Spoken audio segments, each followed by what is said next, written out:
Hello everyone, this is Manisha Sehwag. Welcome to our channel. हमारे चैनल में हम डिस्कस करते हैं डिफरेंट सब्जेक्ट से रिलेटेड डिफरेंट टॉपिक्स को।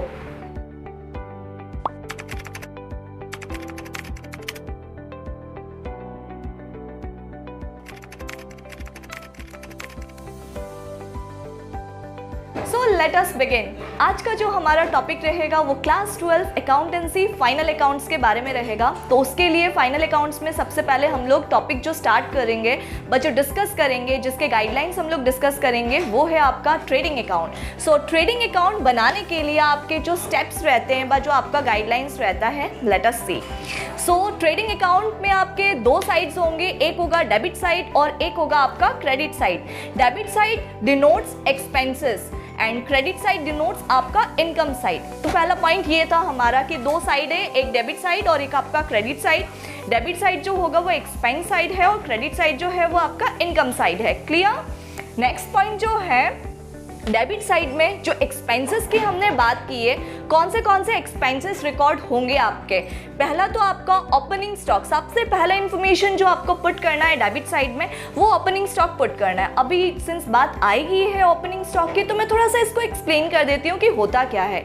ओपनिंग स्टॉक मतलब होता है लास्ट ईयर जो सामान आपके बिक्री नहीं हुए थे, मतलब प्रीवियस ईयर का जो आपका क्लोजिंग स्टॉक रहेगा वो करंट ईयर में आपका क्या हो जाएगा, ओपनिंग स्टॉक। अब अपना क्या है बिजनेस में, अगर लास्ट ईयर कुछ सामान बिक्री नहीं हुआ तो हम लोग नेक्स्ट ईयर बिक्री करेंगे उसको, करंट ईयर आपका बिक्री करेंगे। तो लास्ट ईयर जो सामान रिमेनिंग हो गया था वो इस साल हम लोग बिक्री करेंगे उसको, तो that will come under our debit side. Next आपका ट्रेडिंग अकाउंट में जो एक्सपेंसेस, ऐसे तो बहुत सारे होते हैं बिजनेस में, तो जो फैक्ट्री का एक्सपेंस होगा वो ओपनिंग स्टॉक के नीचे पुट करेंगे। एंड देन फैक्ट्री एक्सपेंसेस के बाद में जो परचेज एक्सपेंसेस होगा वो आएगा आपका। क्लियर? सो ये था हमारे 3 पॉइंट्स जिसको आपको इंक्लूड करना है डेबिट साइड में। Just repeat it again. तो पहला ओपनिंग स्टॉक, नेक्स्ट उसके नीचे फैक्ट्री एक्सपेंसेस के नीचे आ जाएगा आपका परचेज एक्सपेंसेस।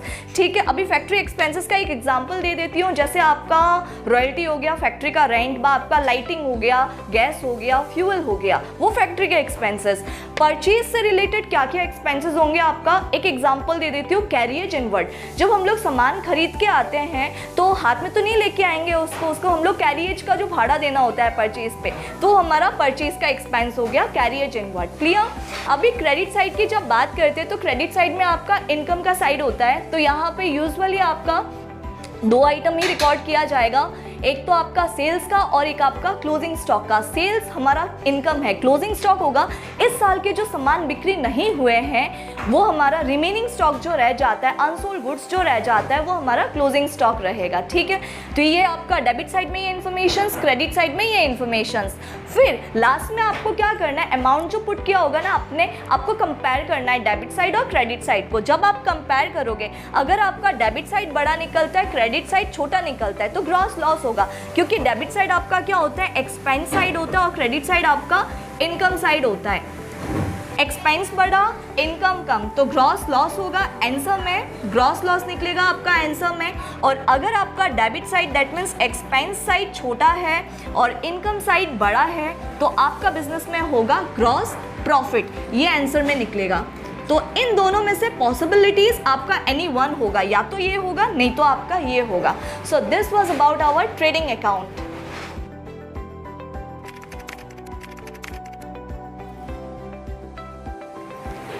सेकंड पार्ट जो है हमारा ट्रेडिंग अकाउंट बनाने के बाद में वो है हमारा प्रॉफिट एंड लॉस अकाउंट। तो ये कैसे प्रिपेयर होते हैं, इसके जो स्टेप्स हैं, लेट अस बिगिन, देखते हैं। So second part profit and loss account. ठीक जैसे ट्रेडिंग अकाउंट का हमारा 2 साइड्स था, एक आपका डेबिट साइड और एक आपका क्रेडिट साइड, तो प्रॉफिट एंड लॉस अकाउंट में भी हमारा डेबिट साइड होगा और आपका क्रेडिट साइड होगा। अभी लाइक डेबिट साइड में क्या इन्फॉर्मेशन पुट करना है और क्रेडिट साइड में क्या इन्फॉर्मेशन पुट करना है, let us see. So first debit side में अगर आपका ट्रेडिंग अकाउंट से ग्रॉस लॉस निकला है तो gross loss need to be transferred on the debit side, trading account का जो आंसर था हमारा। ठीक है, नेक्स्ट ग्रॉस लॉस के बाद में you need to transfer all the office expenses. हमारे बिजनेस में भिन्न प्रकार के डिफरेंट टाइप्स के आपके ऑफिस एक्सपेंसेस होते हैं। We need to record all the office expenses under the debit side of profit and loss account. After recording the office expenses we need to record the selling expenses. हमारे business में different selling expenses भी होते हैं, तो जितने भी selling expenses है that will come after the office expenses. तो इतना ही, बस ये 3 इन्फॉर्मेशन से अपने को पुट करना है। नंबर 1 तभी आएगा जब हमारा ट्रेडिंग अकाउंट से आंसर में ग्रॉस लॉस निकला था। तो डेबिट साइड का तो क्लियर हुआ अपना। Now let us move to the credit side.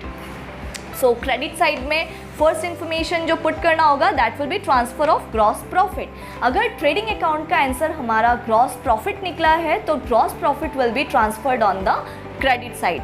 फिर आपका जो नेक्स्ट इन्फॉर्मेशन है point number B, all types of income except sales. Sales को छोड़ के बाकी जितने भी हमारे टाइप के इनकम है बिजनेस में, आपका वो सारा का सारा income will come on the credit side. You don't need to include the sales. Sales का जो रेवेन्यू इनकम है that will go on the trading account, हमने स्टडी कर लिया था।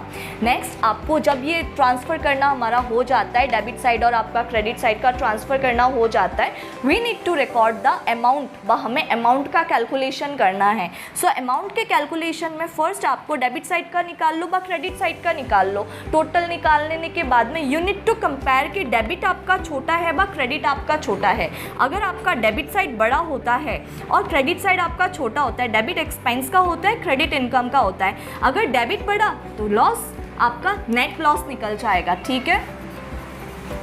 और अगर आपका डेबिट साइड छोटा है और क्रेडिट साइड बड़ा है, क्रेडिट मतलब इनकम बड़ा है, तो you will get the net profit. इन दोनों में से कोई एक ही अराइज होगा, या तो लॉस अराइज होगा नहीं तो आपका प्रॉफिट अराइज होगा। सो ये था हमारा पीएल अकाउंट के स्टेप्स आपके प्रिपेयर करने के लिए।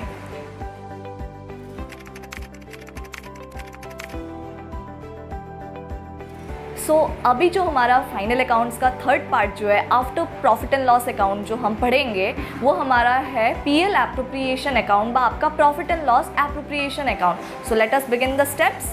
कैसे प्रिपेयर करेंगे? तो फर्स्ट जैसे आपका ट्रेडिंग का साइड्स रहा, जैसे आपका प्रॉफिट एंड लॉस अकाउंट का साइड्स रहा, हमारा पीएल एप्रोप्रिएशन अकाउंट का भी 2 साइड्स रहेगा, एक डेबिट साइड और एक आपका क्रेडिट साइड। अभी डेबिट साइड तो होता है जैसे हमारा एक्सपेंस साइड, और क्रेडिट साइड होता है हमारा इनकम साइड। तो डेबिट साइड में फर्स्ट ऑफ ऑल अगर हमारा trading profit and loss account से अगर हमारा आंसर नेट लॉस आया है तो वो आपका डेबिट साइड में ट्रांसफ़र करना पड़ेगा। देन उसके बाद में जितने भी पार्टनर से रिलेटेड एक्सपेंस है वो हमारा ट्रांसफ़र होगा डेबिट साइड में। तो बस ये 2 इन्फॉर्मेशन से आपको ट्रांसफ़र करना पड़ेगा in the debit side. Credit side में क्या ट्रांसफ़र करना है? अगर हमारा आंसर नेट प्रॉफिट निकलता है फ्रॉम द पीएल अकाउंट तो आपका नेट प्रॉफिट ट्रांसफ़र करेंगे। उसके बाद में आपका पार्टनर से रिलेटेड जो इनकम होता है that will go on the credit side. ये डेबिट का था, ये क्रेडिट का था। नेक्स्ट आपको अमाउंट का कैलकुलेशंस करना है। जब आपका डेबिट का अमाउंट बड़ा होगा और क्रेडिट का अमाउंट छोटा होगा then you will find the answer share of loss. अगर आपका डेबिट का छोटा होता है और क्रेडिट का बड़ा होता है तो निकलेगा आपका share of profit.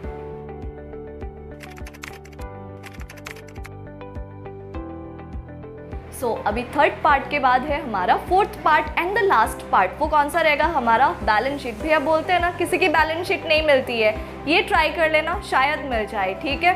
Fourth part जो है हमारा बैलेंस शीट है। बैलेंस शीट के भी हमारे कितने साइड रहेंगे? 2 साइड रहेगा, एक आपका डेबिट साइड और एक आपका क्रेडिट साइड। डेबिट साइड जो है वो हमारा एसेट साइड होगा एंड क्रेडिट साइड जो है वो हमारा लायबिलिटी साइड होगा। तो अभी एसेट साइड में you need to put all types of current liability, current assets मतलब क्या होता है? जिसका लाइफ पीरियड आपका 1 ईयर का रहता है। जो एसेट्स का लाइफ पीरियड 1 ईयर का रहता है वो हमारे करंट एसेट्स है। And then after current assets आपको पुट करने हैं all types of fix assets. Fix assets वो होते हैं जिसका बिजनेस में लाइफ मोर देन आपका 1 ईयर रहता है। तो ये हो गए हमारे आपके एसेट्स का। देन कम्स आपका क्रेडिट साइड व लाइबिलिटीज साइड। लाइबिलिटीज में first of all you need to put the capital. Partners ने जो बिजनेस में कैपिटल इन्वेस्ट किया है, कैपिटल से आपका ट्रांसफर होगा। अगर पीएल एप्रोप्रिएशन में शेयर ऑफ लॉस निकला है तो कैपिटल से माइनस होगा। पीएल एप्रोप्रिएशन में अगर आपका शेयर ऑफ प्रॉफिट निकला है तो प्लस होगा। इन दोनों में से कोई एक ही होगा, एनी वन, ठीक है। तो कैपिटल का काम करने के बाद में कम्स द करंट लायबिलिटीज। वो लायबिलिटीज, वो कर्जा बाय वो ड्यू जिसका लाइफ पीरियड आपका 1 ईयर का रहता है। 1 ईयर के लेस का रहता है वो सारे ट्रांसफ़र होंगे। उसके बाद आते हैं आपके long term liabilities. Long term liabilities हो जाते हैं जिस लाइबिलिटीज़ का लाइफ पीरियड आपका मोर देन 1 ईयर रहता है। तो ये पुट करने के बाद में आपका एसेट्स और लाइबिलिटी साइड का पुट करने के बाद में you need to do the amount calculation. अभी मेन प्रॉब्लम यहीं पे आती है, अमाउंट जब आप कैलकुलेट करोगे तो एसेट्स का इक्वल किससे होना चाहिए, लाइबिलिटीज़ के साइड से। Asset side must be equal to liability side. तो इसी में प्रॉब्लम होता है कि भैया बैलेंस शीट नहीं मैच हुई। अगर बैलेंस शीट नहीं मैच हुई, रॉन्ग। अगर आपका इस हिसाब से टोटल निकल जाता है तो that's 100% correct. So I hope सबकी बैलेंस शीट मिल जाए फाइनली। सो ये हमारा 4 सीक्वेंसेस में हमने स्टडी किया। पहला पार्ट जो था that was for the trading account, second part जो था वो आपका प्रॉफिट एंड लॉस अकाउंट था, third part PL appropriation account था, फोर्थ पार्ट आपका बैलेंस शीट था। हमने यहाँ पे बस आपके जो फॉर्मेट में जो जो चीज़ जाता है, बेसिक जो गाइडलाइंस है वो हमने स्टडी कर लिया है। सो अगर आपको हमारा वीडियो पसंद आया हो तो लाइक, शेयर, सब्सक्राइब, कमेंट करना मत भूलना। Thank you.